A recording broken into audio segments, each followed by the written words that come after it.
Hello friends, आशा करता हूँ आप लोग अच्छे होंगे। एंड आज जो हम टॉपिक कवर करने वाले हैं वो है क्रड ऑपरेशंस यूजिंग मोंगोडीबी डेटाबेस।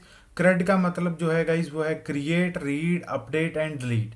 तो ये चार ऑपरेशंस जो हैं हम मोंगोडीबी के साथ आज इस वीडियो के अंदर कवर करने वाले हैं।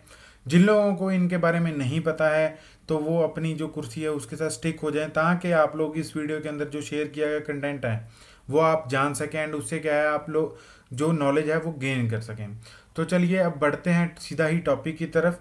तो आप लोग यहाँ पे देख सकते हैं मैंने एक स्ट्रक्ट जो है यहाँ पे डिक्लेयर किया हुआ है जिसका नाम है मैनेजर। मैनेजर के अंदर क्या है कि हमने मोंगोडीबी का क्लाइंट है जो स्टोर करा रखा है, कनेक्शन है जो वो स्टोर करवाना है। उसके साथ जो मोंगोडीबी के अंदर कॉन्टेक्स्ट यूज होगा, मतलब कॉन्टेक्स्ट इंफॉर्मेशन, लाइक कितने टाइम बाद वो जो है वो रिकनेक्टिविटी कराएगा, मतलब जो भी रिक्वायर्ड इंफॉर्मेशन है वो किसके अंदर आएगी, कॉन्टेक्स्ट के अंदर आएगी। एंड उसी के साथ जो है हमने यहाँ पे कैंसिलेशन फंक्शन भी बनाया है जो कि मोंगोडीबी का कनेक्शन है जो उसको डिस्ट्रॉय करने में हेल्प करेगा। अगर हमें डिस्ट्रॉय करना है तो हम इसको यूज़ करेंगे, अदरवाइज क्या है हम इसको यूज़ नहीं करेंगे।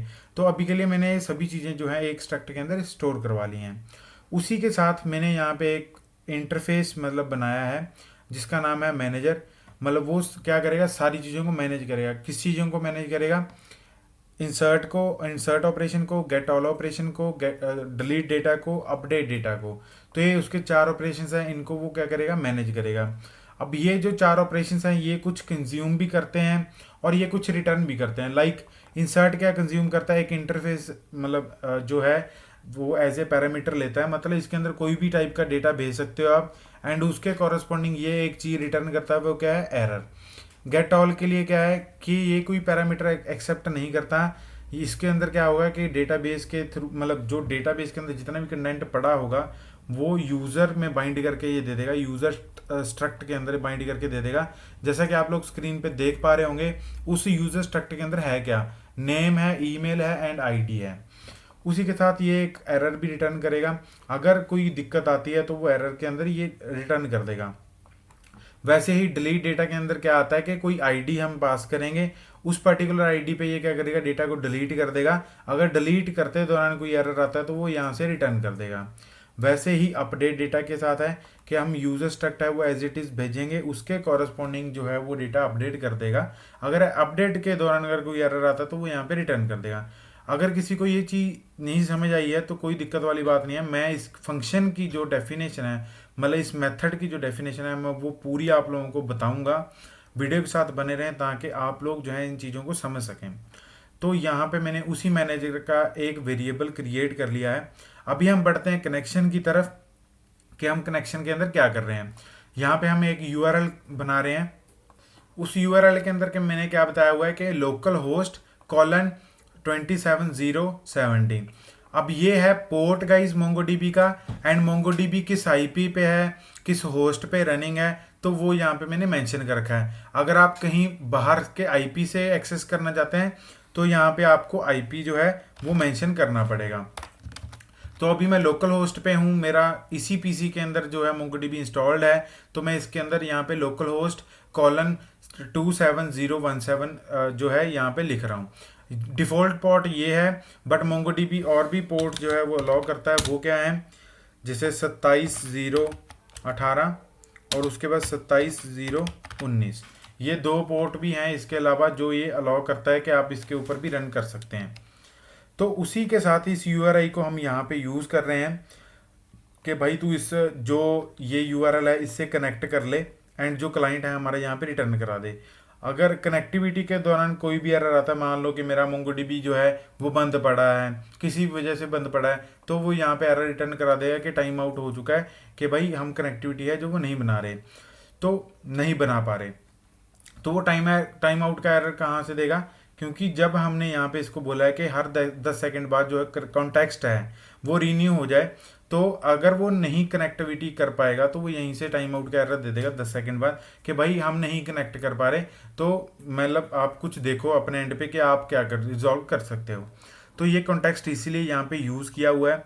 अब ये जो कंटेक्स्ट है ये कोई कंटेक्स्ट रिटर्न करेगा जो हर बारी मोंगोडीबी को मतलब रिक्वायर्ड होगा। उसी के साथ एक कैंसिलेशन फंक्शन है जो रिटर्न करता है, जिसके साथ मैंने अभी बताया था कि मैं मोंगोडीबी का जो कनेक्शन है वो डिस्ट्रॉय कर सकता हूँ। उसके बाद जब हमारा MongoDB का कनेक्शन सक्सेसफुली बन चुका है, उसके बाद मैं उसको बोलूँगा पिंग करूँगा, मतलब एक मैसेज सेंड करूँगा कि भाई भी तुम अलाइव हो, मतलब जिंदा हो कि मर गए हो। तो अगर उसके तरफ से कोई रिस्पॉन्स आया तो मतलब मेरे को पिंग सक्सेसफुली आ गया, कोई एरर नहीं आया, तो यहाँ पे मेरा एरर जो है वो पकड़ा जाएगा। अदरवाइज नहीं आएगा, नहीं है तो वो मेरे को यहाँ पे क्या लॉग रिटर्न करवा देगा कि सक्सेसफुली कनेक्टेड। एंड उसी के बाद जो मैं मैनेजर को है उसको उसकी ड्यूटी जो है असाइन कर दूंगा कि भाई जो मैंने ऊपर का काम था वो मैंने कर दिया, अब मैनेजिंग करना तुम्हारा काम है। तो वो बोलेगा ठीक है भाई, आप मेरे को जो वैल्यूज़ हैं वो दे दो, कोई दिक्कत वाली बात नहीं है। तो ये था कनेक्ट करने का फंक्शन जो हम डीबी के साथ कनेक्टिविटी करते हैं। अगर किसी को कोड बेस चाहिए होगा तो गाइज मैं गिटहब का लिंक है जो वो डिस्क्रिप्शन में दे दूंगा, ताकि आप लोग वहाँ पे जाके इजीली इस चीज़ों को ले सकें और समझ सकें लाइन बाय लाइन, और वीडियो के साथ जो है वो मैच करके आप लोग जो है समझ सकें हर एक चीज़ को। अगर फिर भी कोई डाउट है तो कमेंट सेक्शन में बता सकते हैं। तो ये रहा क्लोज फंक्शन। इस क्लोज फंक्शन के अंदर क्या होगा, बेसिकली हमारा कैंसिल फंक्शन कॉल हो रहा है जो हमने ऊपर यहाँ पे गेट किया था कि अगर हमें MongoDB के साथ डिस्कनेक्ट करना है तो वो यहाँ से हो सकता है। तो ये था close function. And init function के बारे में मैंने अपनी प्रीवियस वीडियोस के अंदर डिस्कशन की हुई है कि इनिट फंक्शन होता क्या है। तो हम बेसिकली इसके अंदर क्या कर रहे हैं मैं उन लोगों के लिए बता देता हूँ जिनको इसका कॉन्टेक्स्ट नहीं है। तो यहाँ पे मैं जो MongoDB के साथ कनेक्टिविटी है डेटाबेस के साथ, वो मैं यहाँ पे पहले ही बना रहा हूँ, मतलब मेन फंक्शन के कॉल होने से पहले ही क्रिएट कर रहा हूँ MongoDB के साथ कनेक्टिविटी। वो मैं आप लोगों को दिखा सकता हूँ जब हम इस एप्लीकेशन को रन करेंगे। उसी के साथ मैंने यहाँ पे यूज़र जो स्ट्रक्ट है वो यहाँ पे डिक्लेयर कर रखा है। उसके अंदर मैंने आपको पहले ही बताया था आईडी नेम ईमेल जो है मैंने ले रखा है। अब आप लोगों को एक बेचैनी होगी मतलब जानने की कि भी ये क्या है बीसन बीसन बीसन। तो गाइस जो MongoDB है वो बेसिकली बाइनरी डेटा रिप्रेजेंटेशन करता है, तो इसीलिए हमने यहाँ पे क्या लिखा है BSON।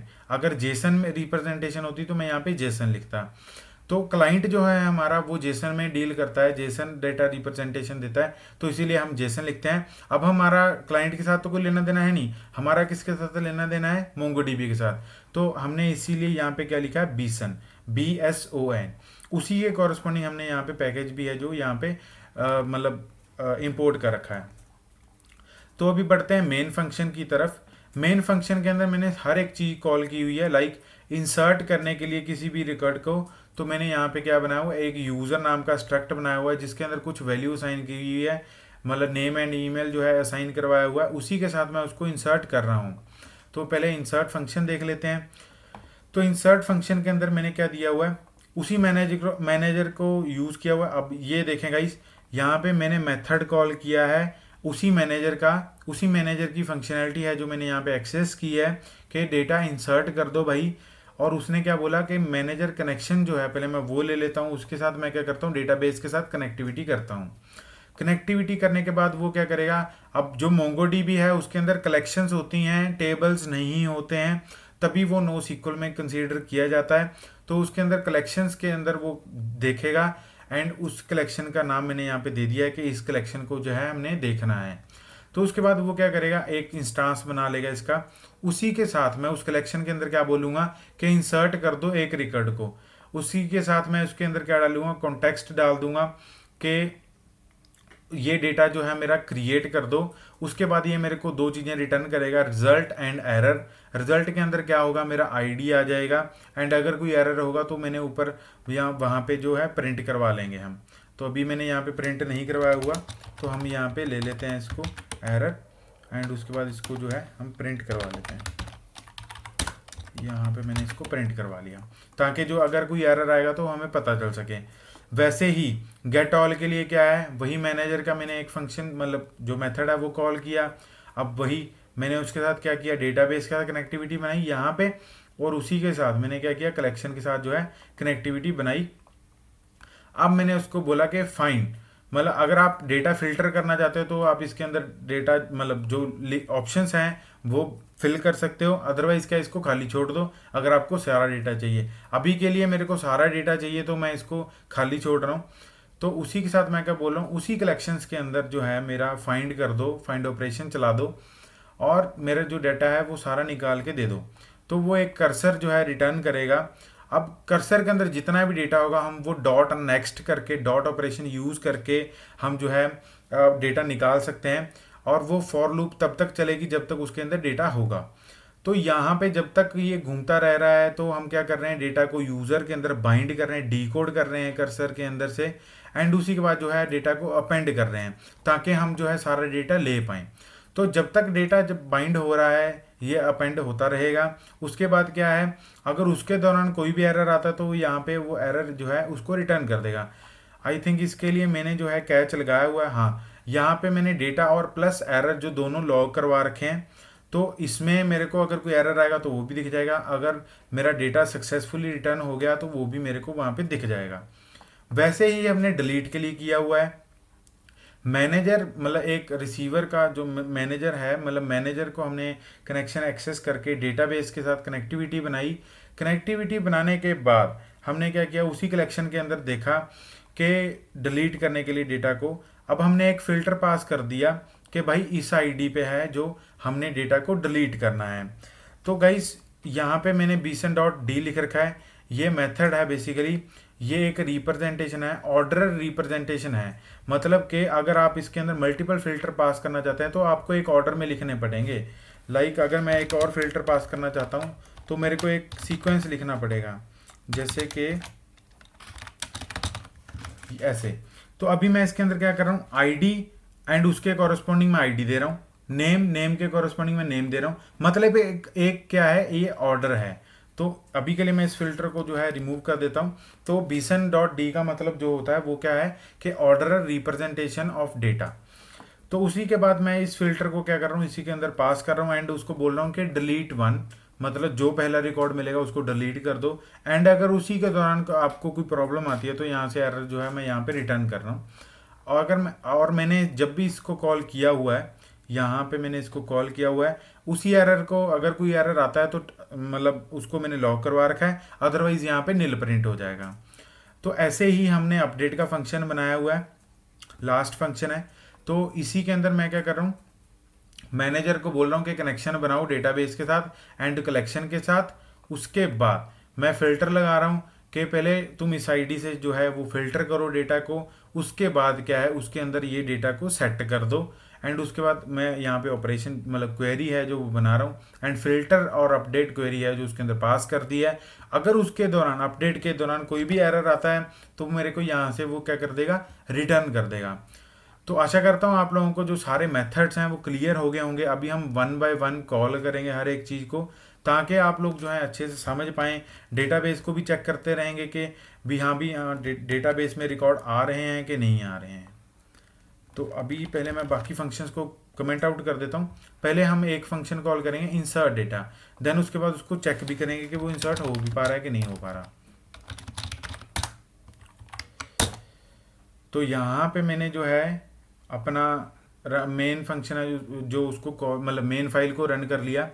तो आप देख सकते हैं कनेक्टेड जो है लॉग वो यहाँ पे प्रिंट हो चुका है। उसके बाद यहाँ पे हमारी ऑब्जेक्ट आईडी है वो 00 आ रही है। अभी हम चेक कर लेते हैं कि जो हमारा रिकॉर्ड है वो क्रिएट हो चुका है कि नहीं हो चुका।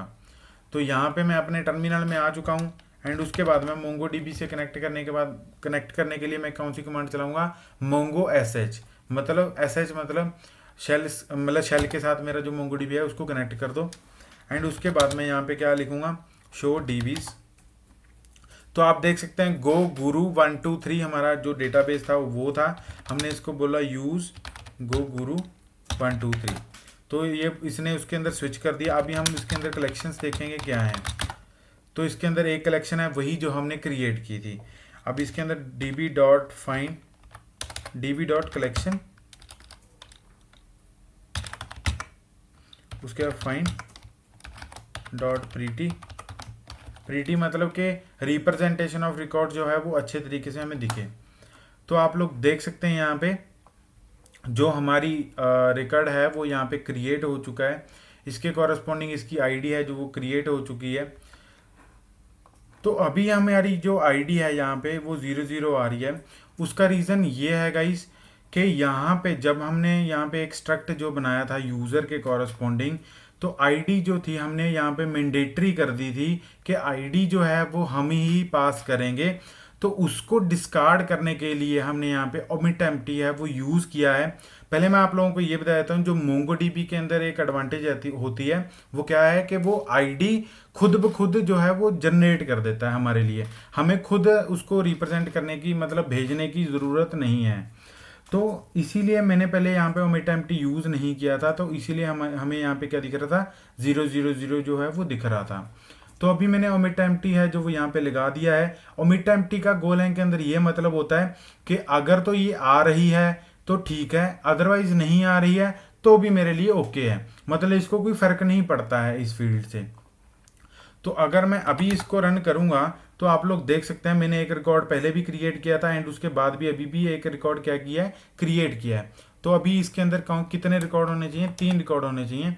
तो आप लोग देख सकते हैं यहाँ पे 3 ही रिकॉर्ड हैं। तो अभी हम इनको पहले गेट करेंगे ताकि हम लोग ये देख पाएँ कि वो गेट भी हो पा रहे हैं कि नहीं हो पा रहे हैं। तो पहले अभी मैं 1 बाय 1 जो है इसको कमेंट आउट करता हूँ, सॉरी अनकमेंट करता हूँ। तो यहाँ पे हमने गेट ऑल वाला फंक्शन है जो अनकमेंट कर लिया है। तो अभी आप देख सकते हैं जो मेरा डेटा यहाँ पे प्रिंट करवाया हुआ था वो यहाँ पे आ चुका है। एरर जो है वो नील है, यहाँ पे आप देख सकते हैं इतना सा बहुत छोटा सा एरर है, तो मतलब नील है वो। एंड जितना मेरा डेटा था, कितने ऑब्जेक्ट हैं गाइस अभी देख लेते हैं हम। यहाँ पे मेरा एक आ गया, उसके बाद यहाँ पे मेरा आ गया दूसरा, उसके बाद मेरा यहाँ पे आ गया तीसरा। तो ये 3 जो हैं यहाँ पे डेटा हैं। तो आशा करता हूँ आप लोगों को यहाँ तक है जो वो समझ में आ चुका होगा। ठीक है गाइस, तो उसी के बाद हम क्या कहाँ पे मूव ऑन करते हैं, अभी डिलीट रिकॉर्ड पे मूव ऑन करते हैं ताकि अब जो है हम डिलीट वाले को टेस्ट कर सकें। अभी इसी में से मैं कोई आईडी रैंडम आईडी उठा लेता हूँ, लाइक यहाँ पे मैं आया एंड इस लास्ट वाले रिकॉर्ड को जो है हमने डिलीट करना है। लास्ट में आप देख सकते हैं यहाँ पे डी लिखा हुआ है, डी वाले को क्या कर रहे हैं हम, रिमूव कर रहे हैं।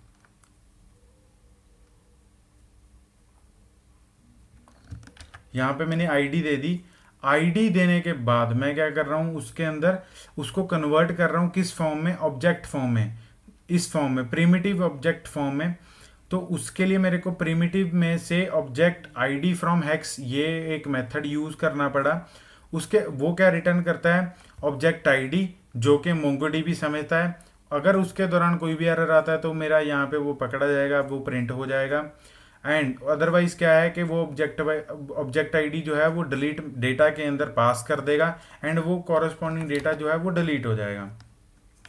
तो यहाँ पे मैंने जो है इसको कॉल कर दिया है एंड इसका जो एरर है वो यहाँ पे नील है, मतलब जो डेटा है वो डिलीट हो चुका होगा। तो अभी हम जो है इसको देख लेते हैं चेक करके जो डी वाला रिकॉर्ड था वो आया है कि नहीं आया। तो आप लोग यहाँ पे देख सकते हैं हमारा पहला रिकॉर्ड जो है वो 00 के साथ था, 2960, उसके बाद है D1, मतलब डी वाला है जो वो डिलीट हो चुका है। अभी कई लोगों को ये चिंता सता रही होगी कि यहाँ पे आपने बोला था 3 रिकॉर्ड आएंगे, यहाँ पे 4 क्यों आए। क्योंकि गाइस अगर आपने ध्यान दिया होगा, वीडियो ध्यान से सुनी होगी, तो यहाँ पे मैंने इंसर्ट वाला जो फंक्शन है वो मैंने अभी भी कॉल कर रखा है। मतलब जब भी मेन फंक्शन जो है वो रन होगा तो ये एक रिकॉर्ड जो है इंसर्ट करता रहेगा। तो जब भी हमने ये गेट ऑल वाला जो चेक किया था फंक्शन, तब हमारे 3 थे, तो यहाँ पे कितने रिकॉर्ड प्रिंट हुए, 4। उसके बाद जब हमने इसको कॉल किया तो 5 रिकॉर्ड जो हैं यहाँ पे क्रिएट हो चुके हैं, तो इसीलिए यहाँ पे 5 रिकॉर्ड जो आ रहे हैं। तो डिलीट भी हमने कर दिया। अभी हम क्या करते हैं, अपडेट वाली फंक्शनैलिटी जो है वो भी चेक कर लेते हैं ताकि हमें पता चल जाए कि जो डेटा अपडेट होता है वो कैसे होता है। तो यहाँ से मैं फिर से एक आईडी उठाऊंगा। अभी इसके साथ वाली जो आईडी है वो क्या है, D1। तो यहाँ पे मैं उस आईडी को पास कर देता हूँ कि D1 है जो, उसको क्या कर दो तुम, अपडेट कर दो। मैं डिलीट वाली फंक्शनैलिटी है जो उसको रिमूव कर रहा हूँ ताकि वो पहले डिलीट ना कर दे उस आईडी के उस आईडी के ऊपर पड़ा हुआ डेटा को। तो आईडी यहाँ पे दे दिया मैंने, उस आईडी को ये दोबारा से वही कन्वर्ट कर रहा है। कन्वर्ट करने के बाद अगर कोई एरर आता है वो यहाँ से रिटर्न कर देगा। अदरवाइज क्या है कि उस आईडी के कॉरस्पॉन्डिंग जो है नेम एंड ईमेल जो है वो चेंज हो जाएगा। आप लोग यहाँ पे देख सकते हैं नेम जो है वो क्या है, गो गुरु है। ईमेल जो है वो क्या है, goguru@gmail.com। तो मैं इसको रन करता हूँ पहले। तो इसका भी जो एरर है वो क्या है, नील है। अभी हम इसके अंदर क्वेरी मार के चेक कर लेते हैं। D1 वाला रिकॉर्ड था गाइस, तो ये रहा। आप देख सकते हैं उसके अंदर क्या हुआ, नेम जो है एंड ईमेल है जो वो चेंज हो चुका है। आप देख सकते हैं D1 के नाम से कोई रिकॉर्ड नहीं है, 29 है, 60 है, D1 है जो अभी हमने चेंज किया। उसके बाद क्या है 9C जो अभी नया रिकॉर्ड जो है क्रिएट हुआ। तो आशा करता हूँ आप लोगों को जो क्रड है वो समझ में आ चुका होगा, सारी फंक्शनैलिटी जो है वो समझ में आ चुकी होगी। ये कोड जो है मैं गिटहब पे पोस्ट कर देता हूँ एंड उसके बाद आप लोगों को लिंक जो है डिस्क्रिप्शन में प्रोवाइड कर देता हूँ, ताकि आप लोग जो हैं इस कोड को देख भी पाएँ, वीडियो के साथ रिलेट भी कर पाएँ एंड आपको समझ भी आ जाए। वीडियो अच्छा लगा हो तो लाइक करें, कमेंट करके बताएं आपको कैसा लगा मेरा कंटेंट। उसके बाद चैनल को सब्सक्राइब भी कर दें। अगर कोई डाउट हो तो कमेंट सेक्शन में कृपया मेरे को बताएं, ताकि मैं आप लोगों के डाउट्स हैं जो वो क्लियर कर दूं। अपना प्यार ऐसे ही बांटते रहें। Thank you for watching guys.